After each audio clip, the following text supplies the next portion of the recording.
is a boring city. Why BBC? Boring city. Boring city.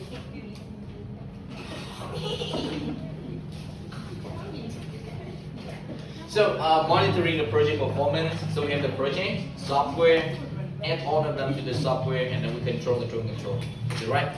Keep on track. So that is so hard. If I just show you the thing and you don't know what is the control of the software, so I have to convert into the software that you know. Okay, in reality we do that thing. Actually, we have the checklist. It's like this. Okay, we have a list of the tasks and we check. We do not use the software because in the real world, we cannot use the software. We cannot bring the laptop along with you to the constructions project. So we need to have to print out all of them and then we check on. We have the checklist, we check on the checklist. Okay, I think it's easier than using the software and convenient for all people. Right, the monitoring the risk. What is the risk? The risk will occur when we perform or we implement the task that we have the risk, monitoring the risk. What you are doing and you can see the risk. Some people can forecast the risk, can predict the risk before the project implemented. However, in general, we have to wait until implementation process and we can find the risk and release them. And then we not. If you are the project a professional or project manager, so we need to not and for learning the lesson we learned maybe for the next time. So in the tablet, we also have the lesson learned at the number 7. Like I showed you, I will share again. That some of you should know where is the textbook. Where is the textbook? Winter. Where is my book?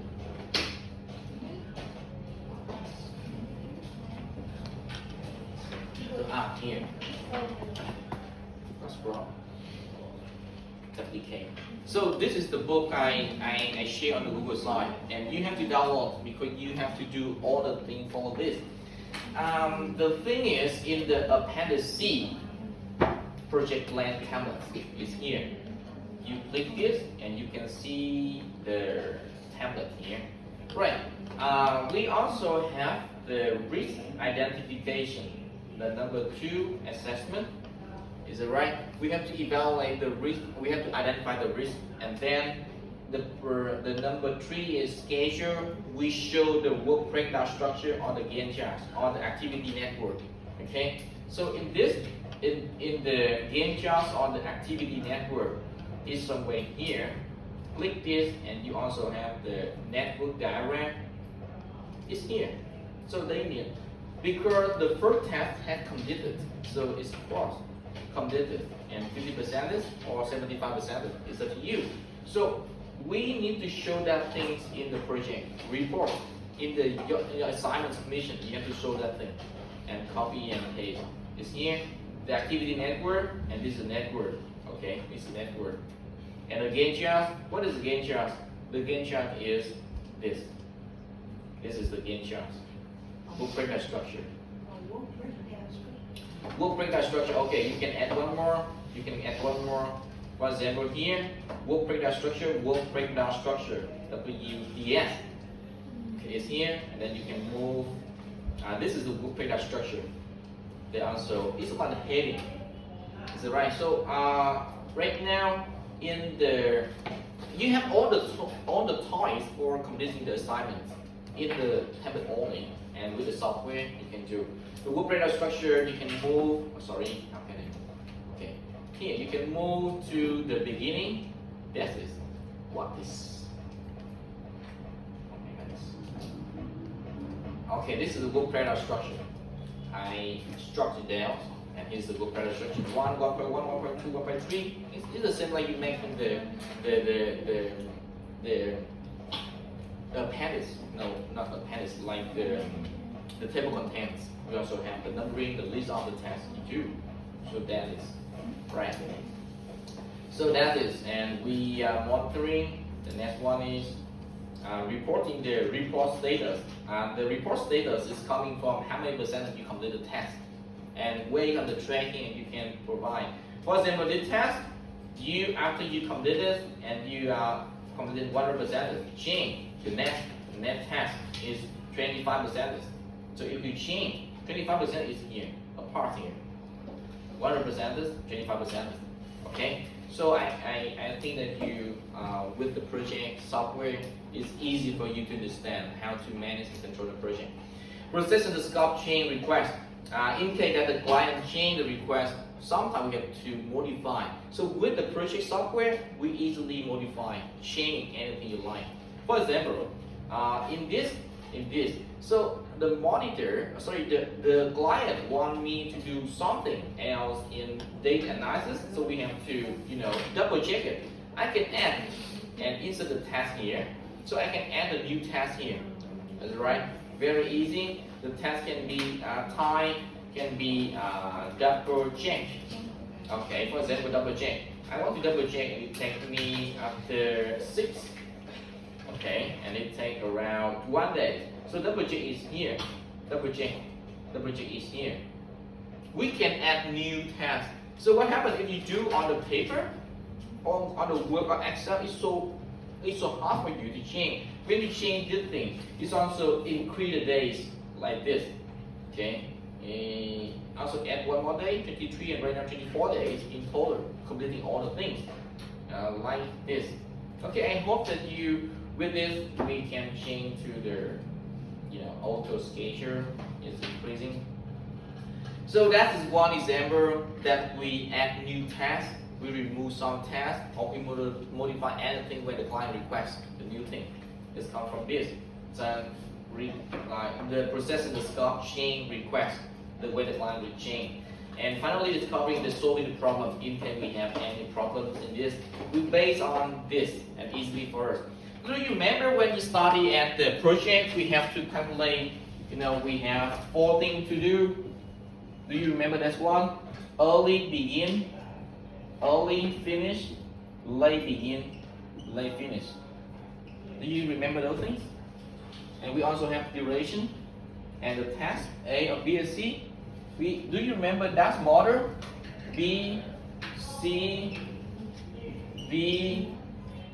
Okay, for example, like this. The model, then we have to calculate the early start, not begin, early start. We use the late start, late begin. Early start, early finish, late start, and late finish, and duration. Do you remember that assignment we have learned in the BTech?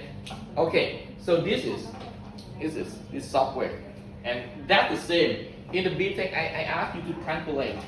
For example, how long did it take you to complete the task in the longest time, in the shortest time, in the longest time?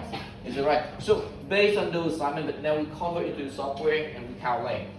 As my experience, last time when I taught the CMB 335, my students also use software and they catch take the screenshots and paste on the report and submit, and they get high score. So the lecturer, the examiner in the UK, they prefer use software to calculate that using calculate handwriting, or using the manual ways like this. They prefer this one. So that's one of the experiences. I also talked with one student from Vietnam and traveled to UK and study. She told me that she calculate that thing by hand and get low score. Right, I think that's a tip for you. But the thing is, with the tip, you ask you to learn software before he joined to the class. It's so difficult. Do you know Mr. Trip? He's so difficult. He gives me does he has wife? I'm considering, wondering about her or him, sorry. A single daddy. I don't know. Rồi after the I think he is the salt daddy, not the sugar daddy. Salt. Salt. S-A-L-T. Yes.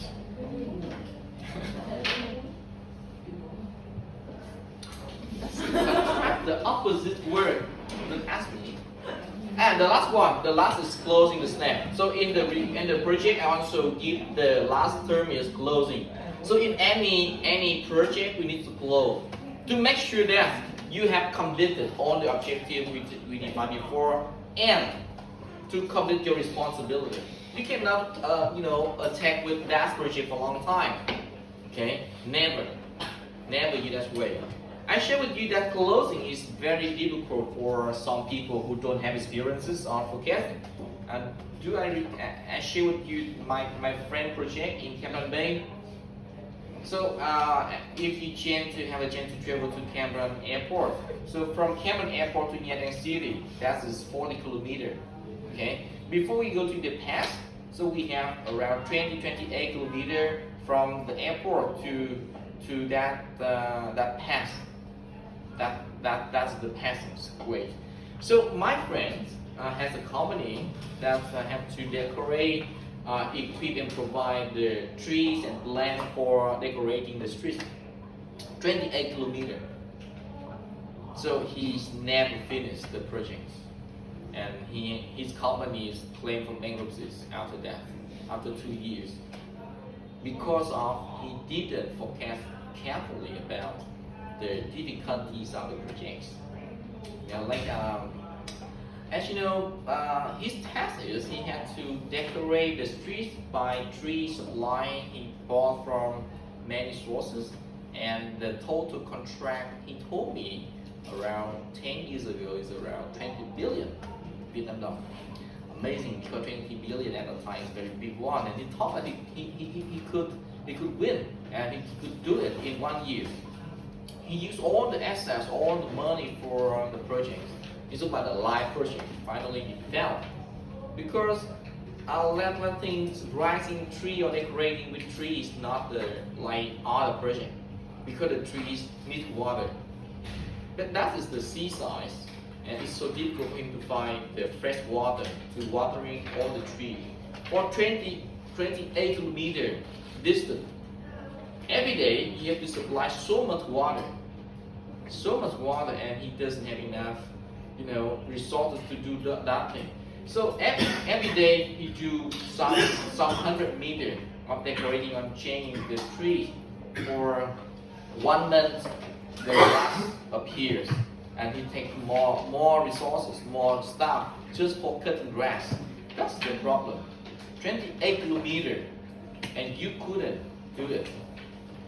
So that's something that also showed me one thing is lack of experiences of forecasting, the possibility or difficulties of the project. So be careful. Sometimes you cannot close the project because the government doesn't want. Just finally, the government doesn't want. Cái dự án đó là một cái dự án để đời của người bán, giờ nó phá sản. Thì kem mà đến sân bay Cam Ranh á, từ sân bay Cam Ranh ở Nha Trang nó có đến cái pass rồi cái cầu cái đèo á, thì nó có khoảng 28 km. Thì nó là con đường đặc biệt là ở giữa nó là cái giống như là cái khu, nó hai đường hai bên, hai đường ngược chiều mà. Thì ở giữa là người ta muốn là trang trí cây cảnh. Thì cây này đó, cái cây này sống dễ nhất ở cái miền Trung mình là cây hoa giấy. Với cây xương rồng, mấy cây đó nó mới chịu nổi cái sức nóng. Ở ngoài biển thì nó thiếu nước ngọt. Thì cái cậu này lúc đó cách đây 10 năm cậu tưởng là 20 tỷ là tuyệt vời nha, công ty nhỏ mới thành lập 20 tỷ để nói chung là để trang trí cây thôi, để bỏ cây gì đó mà người ta chả yêu cầu về cây gì nó mắc tiền, cây nào sống được cái khu vực đó là em thấy tuyệt vời, tưởng là lên hương rồi. Thì em cứ nghĩ coi nó có khoảng 15-20 người nhân sự để làm trồng cây thôi, thì cứ cầm cây đến trồng 28 km, trồng được khoảng 5 km là cái mấy 5 km đầu khỏi mọc lên là phải đi nhổ cỏ. Mình phun thuốc không được, tại phun thuốc là cây mình chết luôn, cho nên bắt buộc phải đi nhổ. Mà em nó kéo dài cái công việc đó cả 1 năm trời, không thể nào trồng được hết cây được, tại vì nguồn nhân lực nó quá ít đi. Mà nó cứ trồng đến đâu là cỏ mọc, tại vì cỏ nó mọc cực kỳ nhiều, mà mọc nhanh lắm, một ngày nữa thì nó mọc lên được rồi, mà mình là thấy cỏ rồi. Chính quyền nó đâu có thèm, nó đâu cho mình close, đâu terminate được cái hợp đồng này đâu. Tức là nó không có chấm dứt hợp đồng với mình được, do không thanh lý được. Tại khi mà mỗi lần ra thanh lý là phải xem thử xem là cây trang hoàn được chưa, rồi thế này thế kia. Toàn ra toàn nhìn thấy cỏ mà người ta dựa vào cái việc mà toàn là trồng cỏ mà nó không chịu thanh lý hợp đồng, công ty phá sản. Hay là những cái dự án mà các em tham gia mà mình không có forecast được là cái chuyện, mấy cái chuyện đó mình không ngờ tới, tức là mình bị. Thì đó là một trong những cái example mà các em sau này các em làm dự án mình phải cẩn thận, nó thòng vô những cái điều kiện nhưng mà mình không có thể mình biết được nếu như mình không đủ kinh nghiệm biết được nó là điều kiện gì. Giống như là mấy cái dự án mà cà phê hay gì đó thì nó dễ, tại vì mình xong mấy dự án là mình ra được quán cà phê, mình đổ người mình vô xong, có nhân lực có ra nó run được, nó tự nó run được là thôi mình withdraw rồi. Bây giờ ngày nay là người ta làm công ty là người ta làm cái dự án chứ nó không làm theo phòng ban, không ai làm phòng ban, không ai tuyển đủ người vô cái phòng đó, mà có một cái team ra để phát triển dự án xong nó chuyển giao lại cho cái đội của mình nó bắt đầu đi phát triển dự án tiếp. Thì em làm trong dự án thì em sẽ có cái cơ hội nó học tập nhiều hơn. Kể cả mấy công ty lớn như là mấy khách sạn 5 sao thì biết như là ngoài Đà Nẵng đi, Continental 5 sao nó là top của thế giới luôn về tổ chức cái sự kiện, cái hội nghị. Thì nó cũng đội ngũ mà về điện đài của nó toàn là thuê chứ nó không có nuôi. Tại vì dự án nó đỡ hơn, tức là cái trao cho người đó là người đó tự quyết định, chứ không phải là ngồi đó đi train. Ví dụ như là mấy ngân hàng bây giờ nó không ai mà đi tuyển cái bảo vệ vô làm việc, không tuyển luôn, mà lấy chỉ thuê một vị trí bảo vệ của công ty bảo vệ để nó đỡ hơn. Thứ nhất là đỡ bảo mật, nó làm vô nó ăn trộm tiền ra cái chuyện đó. Nếu như mà có này vô ăn trộm tiền ngân hàng thì nếu như bảo vệ của mình thì mình ráng chịu thôi. Còn bây giờ đó tôi dây cái việc an ninh cho cái công ty kia, nếu như mà trộm cướp ngân hàng thì bây giờ công ty kia đáng chịu, chứ anh lo cái an ninh mà nó tránh được rất nhiều. Và thuê công ty họ sẽ mắc hơn. Chắc là như thế. Đâu nào rẻ mà có sẵn cho ăn đâu. So that's the thing we have to, the responsibility in managing the business. We know what is that we withdraw. So I think that's the business in any business, the security sharing, event organizing sharing. For example, UT or University of Sunderland, they are preparing for the registration days, so the commencement day. Do you know that in Sunderland, University of Sunderland, next month in Thủ Đức campus, so they organize the commencement day, the registration day. Now, all of you are not allowed to join because you still study top of. When you finish program, you finish the BTEC already, Yeah. you will join, is it right? You will join? You don't know this information? Miss Zhang told me that they will organize at night. Yeah. No, in the evening, sorry. In the evening. Evening, because they need someone in UK to say some word. Just because they want to organize the same time with the UK campus. In the UK, they also organize the ceremony, like the commencement day. And in Vietnam, we also organize, but because the different of time, so the event will be organized in the evening. That I heard from Miss Zhang and many people criticize her. Okay, just because they want to take a photo with the beautiful clothes, but in the evening, how can? And remember, every year they also have the activities of rising the new tree. I don't know what happened in the evening. How can they rise tree? That's the activities, the end activities. That's funny. Hope to see you on that day. And now after that, come back to class study. I don't like the commencement. Because commencement means we begin a new phase, a new chapter in your life. But all the commencement is like the day that you come there and take a photo. No meanings. I think that's all the commencement is a very special day. Your parents come here, take a photo, and greet you, all that.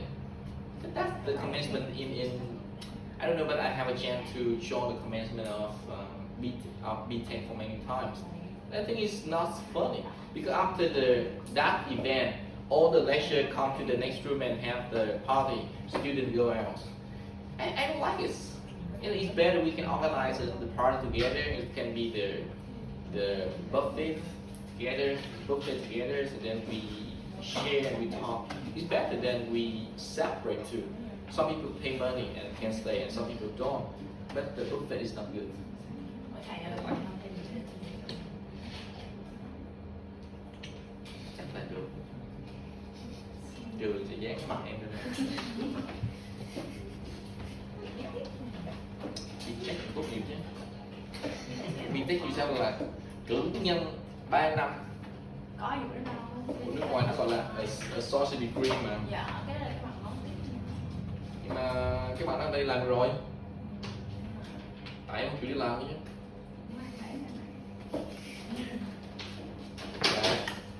Ba em ba ruột. Sorry. So the next one. The next one. Nine. So we have the 6 group, 5 groups, and then we have the errors. 9 errors.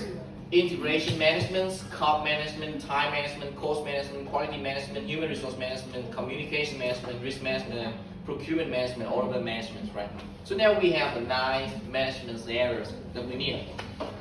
Integration, because when you run the project, it doesn't mean that you do not run standalone project or task. You have to collaborate with the many functions: marketing, human resources, finance, accounting, many functions. So we call integration function. Because we have to integrate all of them, or you have to collaborate with different functions in the business, or interfunction in the business. Is it right?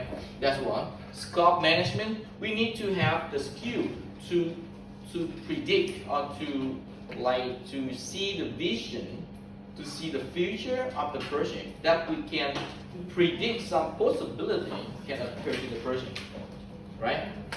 When you open a new company, you have to think about how can I find the human resources. Is it right? So we think about the possibility. What if? That's the skill that in the scope management.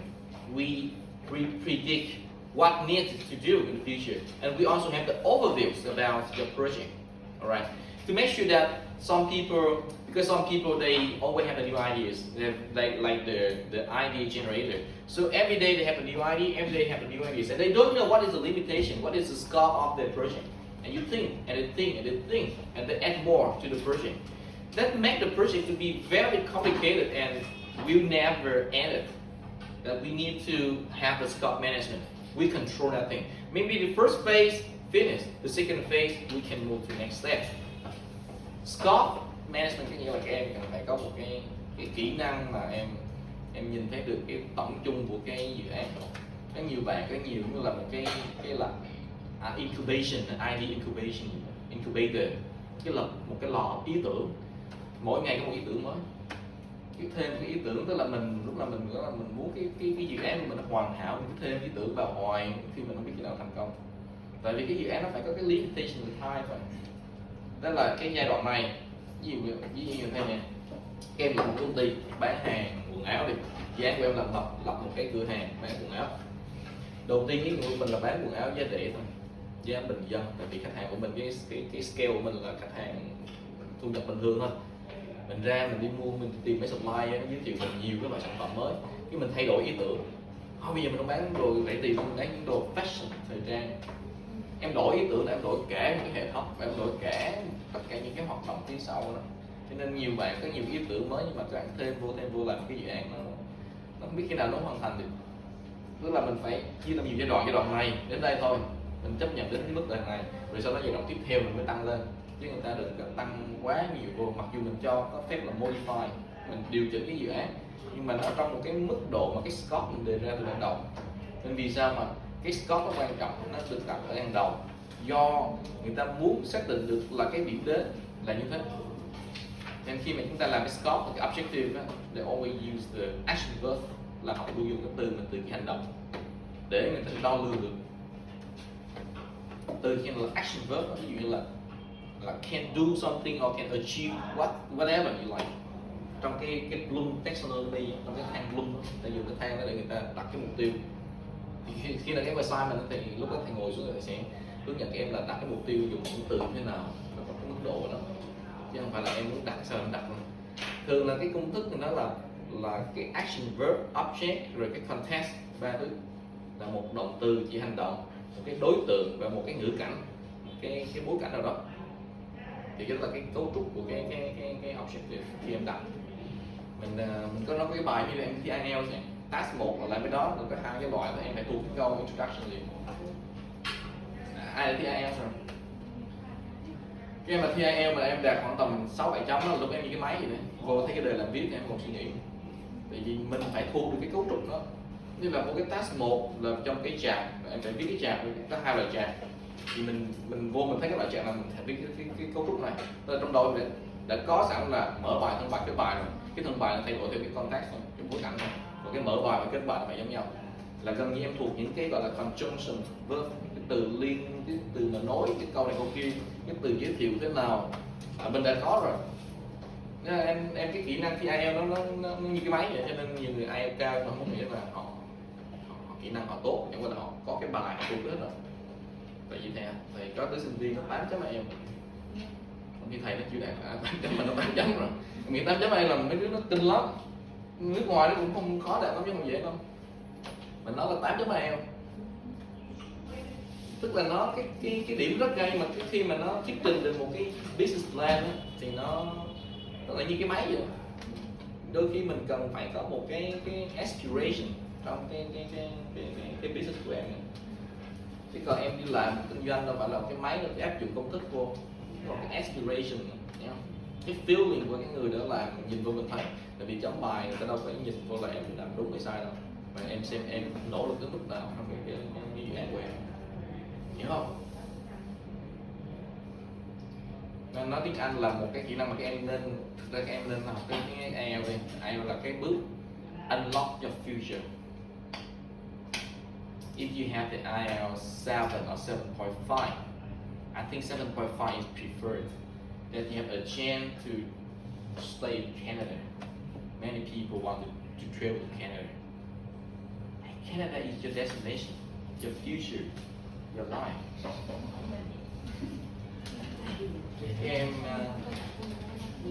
Các em nên đi có cái chương trình là immigration để đi Canada. Thì Canada nó lấy cái visa nó dễ hơn so với Mỹ. Mà em đã đi qua Canada thì em qua Mỹ là chuyện bình thường. Tại vì nó gần như nó tương đồng nhau. Tức là nó xét điểm em ra trường, nó xét cái thang điểm. Ở Việt Nam có những cái chương trình là skill worker, thì em như IELTS 7.5 thì em là xếp cái điểm này. Rồi em có kinh nghiệm bao nhiêu năm, em ra trường bao nhiêu, tốt nghiệp đại học hoặc là tốt nghiệp thạc sĩ hay gì đó, thì tùy vào bằng cấp, tùy vào kinh nghiệm, tùy vào cái trình độ ngoại ngữ. Mà theo thầy biết thì chỉ cần 7.5 thôi là cơ hội đi rất cao. Thầy có cô bạn đồng nghiệp 7.5 đi mất tiêu. Qua đó là gần như là cái gì nó có việc để làm, đi cả gia đình luôn. Công ty thì họ có cái job offer bên đó cho mình, rồi người ta tại vì bên đó em biết mấy cái nước lạnh đó, nó thiếu lao động kinh khủng. Ở mình đó mình nên đi những cái nước như là New Zealand rồi đó, hoặc là mấy cái nước mà nó là tại vì phía Nam á thường sẽ đi New Zealand, Úc hoặc là đi Canada, còn phía Bắc nó sẽ đi là Đài Loan, Hàn Quốc, Nhật Bản. Này đang có người bạn ở bên Nhật Bản kìa, khóc ròng mình, cực khổ lắm. Các em chẳng thể đi làm á, các em có nhiều cơ hội, các em ra trường rồi, đúng không? Thì bây giờ mình đâu phải là mình làm Việt Nam làm cái gì, mình là international student mà. Ở với ba làm gì? Mình là sinh viên quốc tế, international student. Phải đi qua các nước khác mình làm cùng với cái bằng của người em. Ở Việt Nam đó, I'm not sure. They not all people appreciate people who get the foreign degree. I'm sure. But I'm sure that if you work in another country like Malaysia or Taiwan or Australia or New Zealand, you will be accepted and have a very good salary. Okay, you can use Cambodia.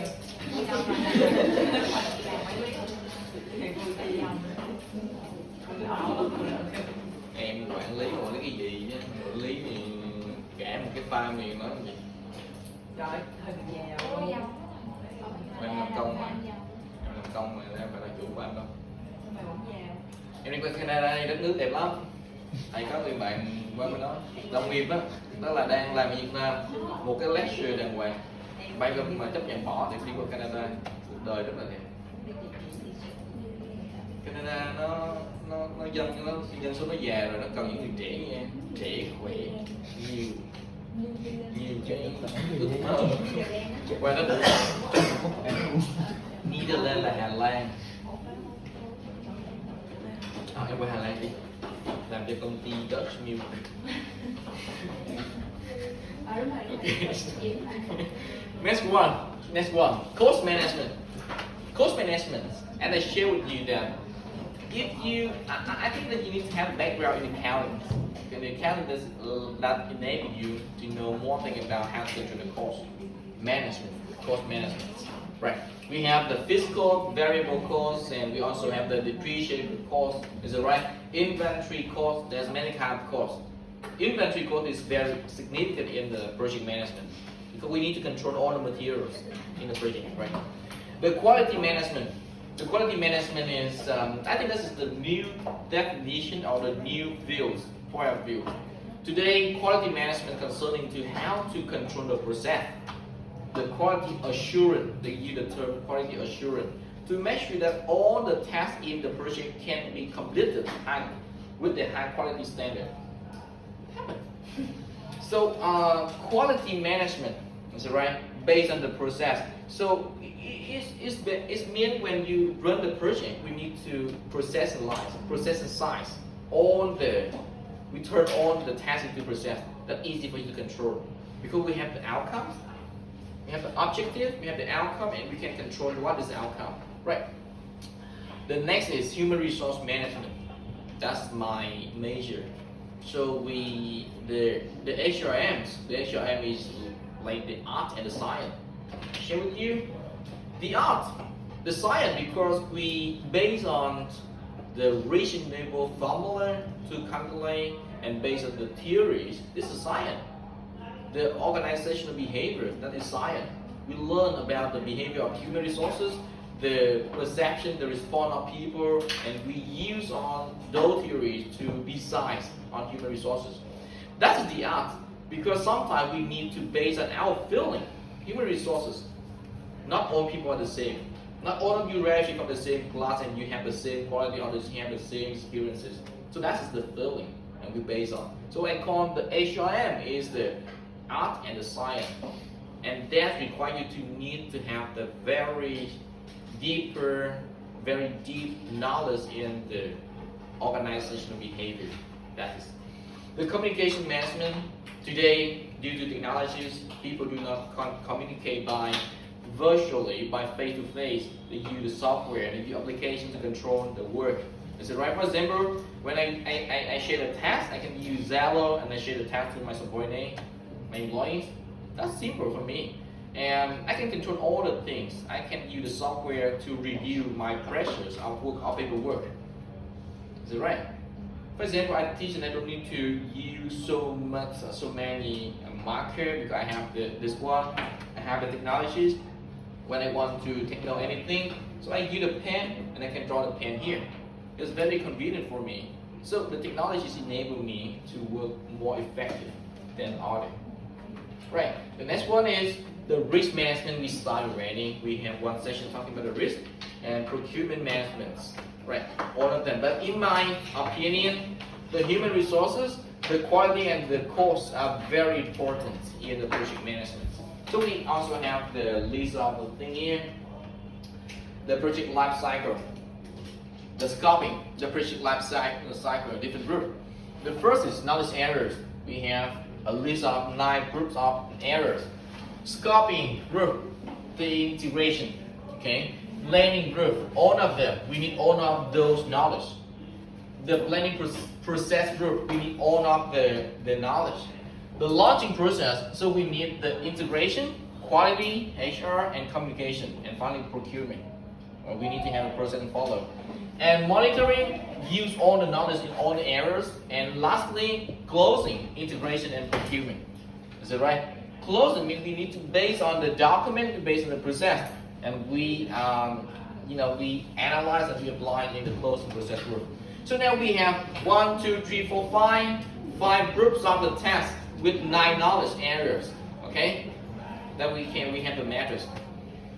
So when I studied at university, I also learned this job.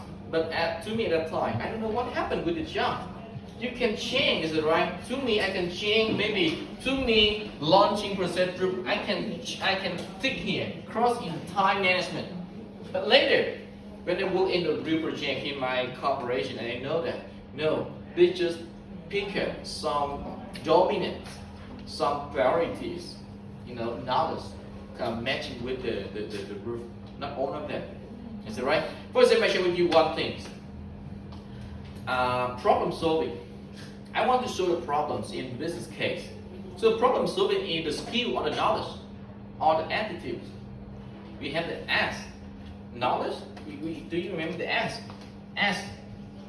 Okay. Ability or attitude, skill, and the knowledge. This is the framework.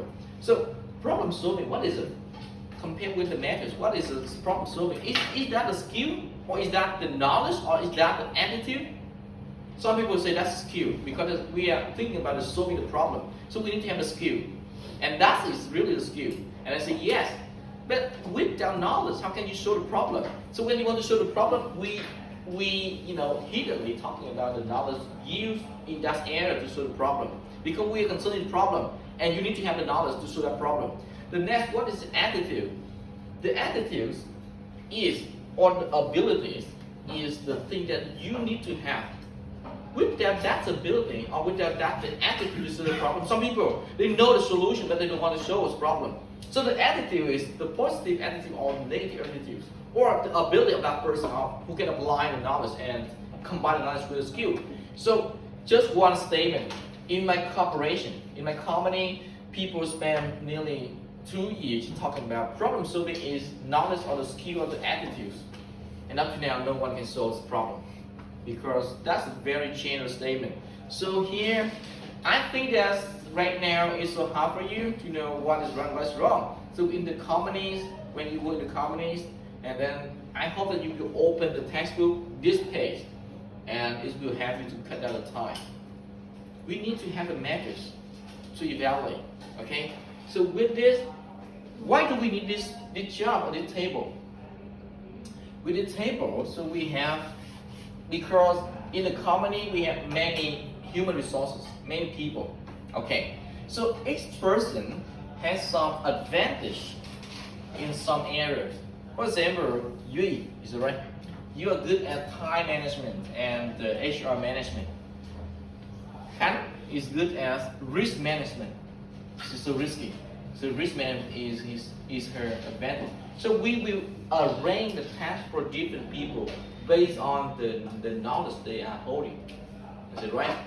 Okay, so now what do? I classify my subordinate, my employees, based on those criteria. You are good at risk management, you're good at procurement, you're good at the scope. Then I will assign the task to the right people in the project. I cannot ask him to, I cannot ask you to do something with risk.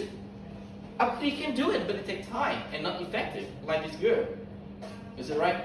So the next is, in the human resources, in the employment procurement, the HR department manager also classify and evaluate your performance every quarter, every year, to know more about you. And based on your ability, they will assign the appropriate task that enable to complete with the highest effort. You know the things? That is the work that we are doing, maybe behind the bar, behind the office. No one knows that in the HR office they do the things. They evaluate employees every year, every quarter, every month, just because we want to know more things about your ability. Okay? Right. What else? Last thing. That's one example of the projects and solution. The project, the scope management. Yes. The project goal and solution. We have requirement, different requirement, and each requirement requires us to deal with interfunction in the business. Function 1, function 2, function 3. For example, you want to buy materials. To buy material for your project, it's very simple. Just find a supplier. Yes, but you cannot find only one supplier. It must be auction. That's right. It must be, dealing. When you have only one supplier, it's not fair. Easily that you can deal directly with the supplier. Only one, the unique supplier, and you can make the price increasing, or It depends on what you want. So in the project, they require you to find at least 2 suppliers to make sure that the price you are dealing is acceptable and fairness. Okay, and this is the way that can avoid the, we need to have the transparency on prices. I think that is in this is we always have the things. Feature for each sub-function. For example, salary. The salary below salary, we also have the salaries for accounting salaries and audit salary evaluation from the supervisors on that person to give the salary or wage. Right. So let me check it. Is anything else? We also have to talk about each things. No, discuss. And oh my goodness. Luckily, they come back to me. No one tell me about this.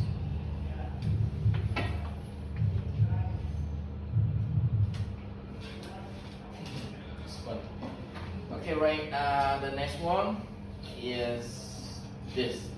This is the communication client. Okay, this is the project life cycle. We have the communication in the business, the project managers with the sponsor, with the team manager, with the client, with the public, with the project team, with the third parties. For example, I'm talking about Miss Pretty, singer. So she's asked, so she called for supporting people in the middle of Vietnam under suffering the flood. And right now, the total investment, the total contribution is more than 100 billion Vietnam dong, and that's a problem to her. She needs to control money, and if she doesn't have any mechanism to control the money, people, because that's the trust of people on her. And right now, I don't know how to do, but it's based on her personality. I think that she will not open the companies, or she doesn't open the root professional doing in the charity distributions.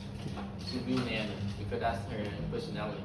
But now, what happened? She's in risk. So many people know she has money. Is that right? So she's very risky right now. The communication between she and other people right now based on only one channel, Facebook. She posts one thing and all virtual communities comment, cheatings, and criticize her whenever she has any wrong problems, like the personal feelings she shares. And I think that you also know that she shares an idea of having some people in Japan, and then the Facebook communities criticize her too much. Enough bring to build a house. Be careful when you do something. You putting in risk when you don't have any mechanism to control the thing. And right now, she's dealing with the legal problem too. Because in Vietnam, it's not easy. If you are holding so much money, so many people know. If you keep secretly, it's no problem. But right now, she's declared, and the government requires her to follow the law. That is, they want to take money. But that's the good people. Better than those people who are sitting here. Do you contribute anything for the media of Vietnam victims? Do you contribute? Who do you contribute to? PT. Really? But you are in debt. How do you have?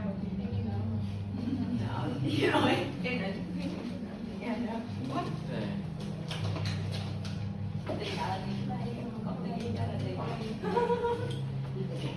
Right, next one. Okay, the last one is procurement management.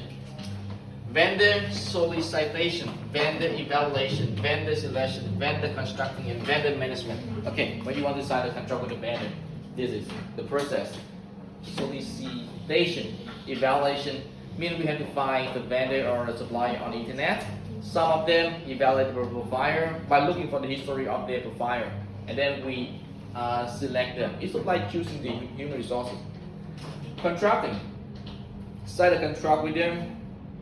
Sign a contract with them by having the specific term, clear term. In any vendor, for example, you want when you build a house again, build a house is very easy to understand. I want a team to paint the word, paint the word, all the decorating inside. So we have to find and evaluate the history, the profile of the vendors, and then we choose the vendor and contracting. The contracting, because this is a construction project, but painting is another contract, not the same contract with the project. In case that you use the project like turnkey that we have discussed last time, this is the part project. I mean, you sign a contract just doing a portion of the whole project.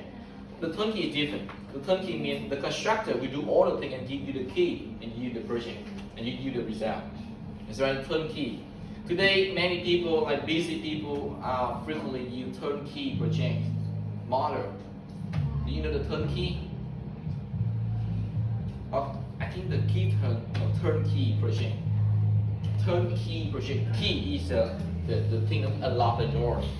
Turnkey project là dự án chìa khóa trong tay. Hiểu không? Gọi là em tự. Em nhớ cái từ đó rồi nhưng mà em không hiểu đó ha. Có nghe thôi. Chìa khóa trong tay tức là ví dụ là em đang xây cái nhà mà em bận quá, công việc không có thời gian đi coi giám sát cái nhà, em mới ký hợp đồng với Duy như là chủ thầu, đúng không? Thì chủ thầu bây giờ thôi đưa đây Duy làm cho cái nhà, khi nào mà xong hết rồi đưa chìa khóa là chỉ vô nhà ở thôi, tức là mang đồ vô nhà ở thôi, gọi là chìa khóa trao tay, là làm từ khi khởi động cho đến khi hoàn thiện cái ngôi nhà luôn.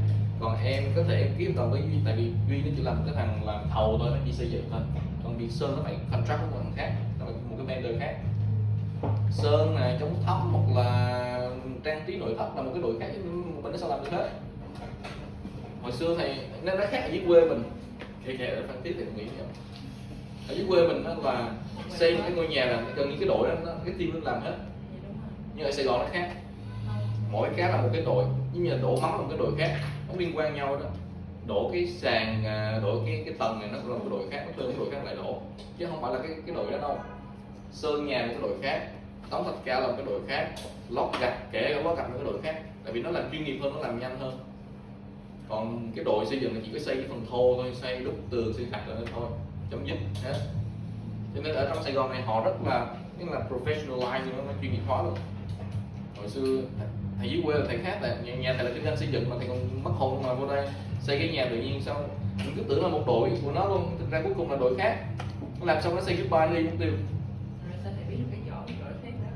Biết làm gì? Tức là mình mới biết là hình dung là cái dự án mà xây dựng nhà này nó hoàn toàn khác so với cái khái niệm mình biết từ xưa giờ. Là họ, cho nên những cái đứa sinh viên mới học kiến trúc ra trường 1 năm nó có thể làm được công ty. Tại vì nó đâu có làm gì đâu, nó chỉ ngồi chỗ để nó liên hệ, nó có một số điện thoại liên hệ là đội nó tự làm thôi. Như đổ sàn, đổ máu này là sáng sớm là đội nó mang xe, nó mang đồ đạc lại với mình, cái đội mình nó không cần, cái đội xây dựng không cần làm. Sơn là nó giao hẳn ở một, tức là khóa hẳn một đội kia. Nhưng mà có những trường hợp là người ta gọi là turnkey thì người ta phải làm hết. Thì cái đội đó, cái chủ thầu nó chắc nó nhận, thì nó sẽ đương nhiên sẽ nhận cái giá nó cao hơn một chút. Tại vì cái chi phí giám sát mà. Nó đứng ra để giám sát cho làm cho xong công việc em phải trả, chứ bình thường em xây cái nhà phải thuê một thằng giám sát. Thì giám sát là phải 5-7 triệu tháng, nó mới đứng giám sát cho em. Giám sát phải là đứng nó nhìn không đâu, nó lật cái bản vẽ ra nó coi xem làm đúng không. Cái thằng giám sát là nó phải có kiểu là phải là kỹ sư xây dựng đó, nó phải đọc được bản vẽ. Cái trụ này thiếu cây sắt, nó phải biết là thiếu cây sắt gì, hoặc là đáng lẽ là sắt 12 nó làm sắt 10 thôi, nhìn vô biết liền, hoặc là sắt 16 nó làm sắt 12. Là cái ly ấy, cái kích cỡ cái phi của sắt á, thì cái thằng này nó nhìn vô, hoặc là cái thằng giám sát nhìn vô, ok sắt này không đủ chịu lực, anh xây 5 tầng lên là cái nó bị cong lên liền, kiểu như thế thì giám sát nó phải có kiến thức. Cho nên giám sát là thằng là cái nghề rủi ro nhất. Nghề mạo hiểm ở Việt Nam là nghề giám sát xây dựng. Nước ngoài không biết mà Việt Nam là nó nghề mạo hiểm. Cái cầu Bảy Trái ấy, giám sát xây dựng nhiều người Ireland qua Việt Nam mình giám sát xây dựng. Để cho Việt Nam mình làm ẩu quá, khi mà ông giám sát ông đâu chịu nhận đúc cái trụ cầu, ông đâu chịu đâu, đẩy ông xuống luôn, đẩy xuống nó đổ xi măng lên luôn, đâu có kiểm sát được, nhận lại giờ đọc cái trụ ra. Thiệt. mất xác ông nói luôn, bây giờ không biết ông nói đâu, giám sát xây dựng mà mất luôn. Thì cái mấy thợ nó nói bây giờ, em dám đập nó ra không để tìm xác không? Cái trụ nó mấy trăm tỷ ông đập ra để lấy xác ai làm? Đó là cái nghề đó người hiểu đó. Em như là đổ cái sàn này đúng không? Em thì giám sát mà, chẳng lẽ nó đang đổ ra em đứng ở giữa cái này nó đổ sao được? Em phải đứng mấy mé này, đứng đây thôi chứ, mấy mé này nó xô em cái là em gọi là bị tai nạn lao động.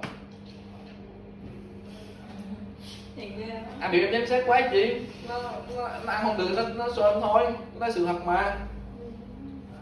Cái nghề giám sát xây dựng là cái nghề nguy hiểm ở Việt Nam. Thì những cái tai nạn lao động á, phần lớn là bị xô, bị tụi công nhân nó chơi, chứ không phải là vì đến nỗi về giám sát là đứng ở đó mà rớt xuống rồi. Đấy, mấy đứa này mà mấy đứa này như những tấm chiếu mới mua vậy. Này ông ra này như là những căng. Không, tấm chiếu mới mua. Để là tấm chiếu. Chưa từng trải.